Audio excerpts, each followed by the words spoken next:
So, mo na no nga nakaabot mi diri og alas 12 sa gabi.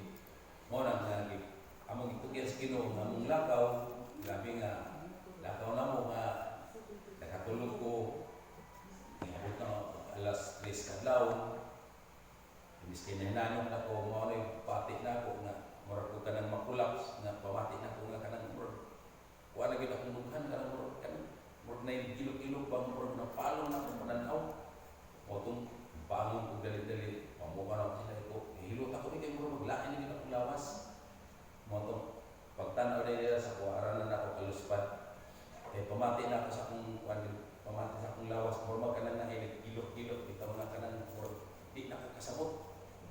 Muna ano nga, kumati na kung ano na yung ato ang sitwasyon, siguro kumati na ito mo sa abaga na ako ito. Hantog ka ng abaga na kasakit ko man. O ito nga, ngayon na ano nga, kung mo sa man ang mga anak, babag yun ang itong pag-ati na mo kumbensyon. So, pasalamat sa amin, nga nakalusot mi, nga before naabot ang landslide, na nga ito, hitap ko report mga ang landslide po dito dapat ang magiagian. So, dako-dako ang record. Salamat din nga nakaabot ko rin na kaniya. Payo, ingo pa rin Brad Jerome, grabe sakripisyo nila ito akong lakaw. Inako sila ng Brad kay basta iya kung bakit sa Ginoo. Maliparin ta. Salamat Brad sa mong pagdasi. Kung maliparin ta, dili ito mag-uul. Ano man, iya man sa Ginoo, di ko ni ato. Kung sa plano sa Ginoo sa atong ginabuhi, daw ko ito. Ay mo man eh. So kung buluhaton man sa Ginoo ang atong giatuan, dili wala man ta ligoy-ligoy pagabot nato dito kung dili nag-active yun ta sa mao nga buluhaton dito. So wala na nga nakita namo nga ingon na ang sitwasyon dito. O pud nga ang lecture pod sa ato ang dito o pud din pagkakaning ingong pamapiniyalan ta kontento ka mo pud nga salamat sa ko sa mao nga sitwasyon no. Kay nung padiha sa ato ang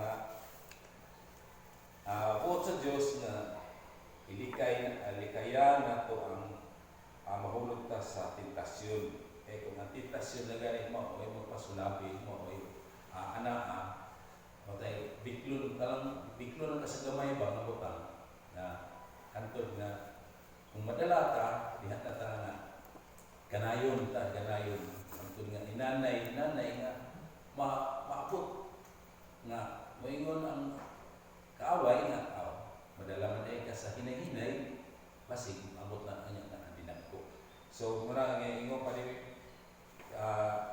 di Pablo nga unta nga ilikayan din nato nga ang tentasyon nga may gamit nato sa ato nga pagpangalagan para na mapadayon ang gusto mo din sa kaaway mo pakdan man ka no labi na maghisgot na ganin ka dahil ng misyon mo gid ay kontra gid sa kaaway labi na misyon na ganin ang hisgutan iya ginapangitaan yung ideya na dili ka misyon ingo pa diha nga ala sige simpan mo ayaw lang mo panggawas diha mo sa sulod pag isa istorya mo diha kung manggawas nga ni pangitaan yung ka kung babag nga dili yung mapadayon no mga po na daghan ang mga babag sa pag-misyon. Pero ang importante yung pa sa ito ang moderator na bisag unsay makababag ang misyon ipadayon. No? Kay mao ka na ang importante nga gibilin sa ato. Samtang ni kaya pa ang Ginoo sa langit, nag-andam siya ng butang, andam siya ng luna, alang nato, kita, niya pa rin yung kalibutan na mag-misyon ta. Then mao ka na ang gibilin sa ato. So, una ro nga importante gyud nga kita matagbaw no. Kay kung tagbaw ta sa mga butang nga ginagmay, so way posible ka na matagbaw ta sa mga dinagko. Kung tiyalan man ta sa ginagmay nga butang, mura kanang kontento ta, so ay nga Ginoo mas maipad nga padako-dako ana to kay kontento naman ta sa ato ang butang nga ginagmay. Muna ingon pa sa ato ang gipiyal man sa ato ang panahon, dapat makontento ka sa paggamit sa mga panahon. Ngayon na una, sa atong pagsimba, kinahanglan nga kung unsa nga oras ang gihatag sa imo, kinahanglan tinguhaon nimo kay tungod kontento ka na gipiyal nimo ikaw ang pinayalan, dili ang oras may mo mag kuan sa imo no, kung dili ikaw gyud na magmusulod sa oras.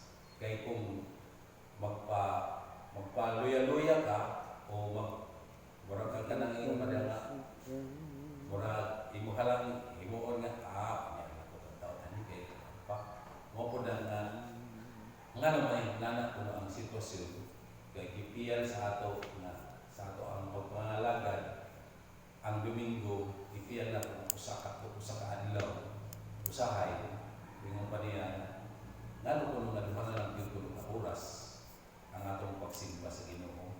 Asa naman kuno ang 8 ka oras nga gihatag nga gipiyal sa ato nga mangalagad ka sa iya, no? Gihatag sa imo ang 8 ka oras, ang 8 ka adlaw, ang usa ka adlaw may gigahin para niya ng pagpangalagad, pagsimba. Pero usahay ko na 2 ka oras na lang yun, 3 ka oras. Mao gyud kuno na dili gyud na malalis imo pa diya. Halos tanan ng mga asosasyon na agyod ang ilahang mga testimonian na inguna ihapon kuno sila ang mga bakmin kuno ng mga luya. Inako sa ato pa brad ang mga babae may dasig kayo isip na dako yung babae pero lalaki kuno pero 4 to lang inako. Mao ginabrad no ang importante inis kay mga lalaki unta dapat unta nga magdaghan matingalan lang niya nga ang babae naman imo grabe ang mga lalaki ng nagkaluyaman. So, mo na nung makita na ko na importante idasig ka sa maong sa itong mga pagpangalagad. No? Labi na sa ikapulo, no? Idasig ta niya na importante daw nga, ang importante yun nga ang ikapulo ato pinahi. Ang dili na ito na hilabdan nga naman kaya kanang nagigahin na ito para na sa Ginoo. Dili na nato na gamiton, dili na nato na ulamon. Ihatag na nato sa Ginoo. Muna nga daghan ang mga kasimbahanan ng mga kaluya umikan sa ikapulo. Muna nga kay tungod nga dili kontento ang mga usap-usap. Mo po na nga kung tanaw na ito, no? Samtang nagsalig kita sa Ginoo, unsa gyud ang pinaka-importante gyud nga ato ang gihuptan. So naay gipadayag sa Exodo 14:31 ang importante nga unsa gyud ang ato ang pag-alagad. Kay mismo gani si Mrs. Nino gabi niyang pag-alagad. Ingon siya sa 31, nakita ko sila ang talagsaong gahom nga gigamit sa Ginoo batok sa mga Hikuhanon. Busa nangahadlok sila sa Ginoo. Misalig sila sa Ginoo o ang iyahang mga sulugoon nga si Mrs. Ang mga kaaway nangahadlok. Pero diha kang Mrs. grabe ang pagsalig ni Mrs. tungod sa gahom nga ipakita sa Ginoo nga nakaabot sila, nga nakatabok sila sa mga dagat